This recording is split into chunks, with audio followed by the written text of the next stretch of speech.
ایک صحابی آئے، یا رسول اللہ میرا پڑوسی ہے، اس کی کھجور ایسے ٹیڑھی ہو کر میرے گھر میں چند اس کی شاخیں ہیں، ان پہ پھل لگتا ہے، وہ جو ٹوٹ کے گرتا ہے میرے بچے اٹھا لیتے ہیں، ہم غریب ہیں، وہ بھاگا بھاگا آتا ان کے منہ سے کھجور نکال لیتا ہے، اس کو کہیں کہ بچوں پر اتنی زیادتی نہ کرے۔ آپ نے اس کو بلایا، وہ منافق تھا، آپ نے اس سے فرمایا بھئی ایک سودا کرتے ہو؟ کہا جی کیا؟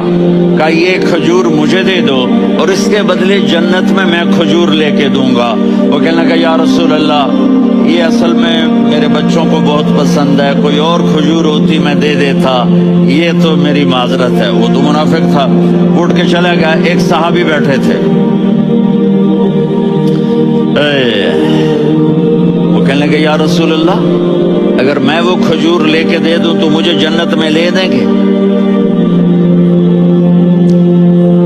ان کا نام ہے ابو الدحداح۔ آپ نے کہا ہاں تو مجھے لے کے دے دے میں تمہیں لے دوں گا۔ وہ اس کے پیچھے چلے گئے، اے بھائی کتنے میں بیچو گے؟ میں نے کہا جا جا، میں نے اللہ کے نبی کو نہیں دی، تمہیں کیسے دے دوں؟ کہا اچھا بھائی منہ سے بول، منہ سے بول، کتنے لینے ہیں؟ تو اس نے جان چھڑانے کے لیے کہا کہ اپنا سارا باغ مجھے دے دے، کھجور لے لے۔ باغ میں 600 کھجوریں اور یہ کھجور کسی اور کو دینی ہے۔ تو کہتا ہے پکے ہو، پھرو گے تو نہیں؟ کہا میں پاگل ہوں، میں پھروں گا؟ مجھے 600 کھجوروں کا باغ مل رہا ہے۔ انہوں نے کہا ڈن، کھجور میری، باغ تیرا۔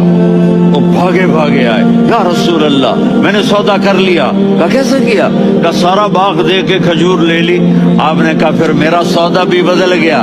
کم من عدق رداح ودار فیاح لأبی الدحداح فی الجنہ۔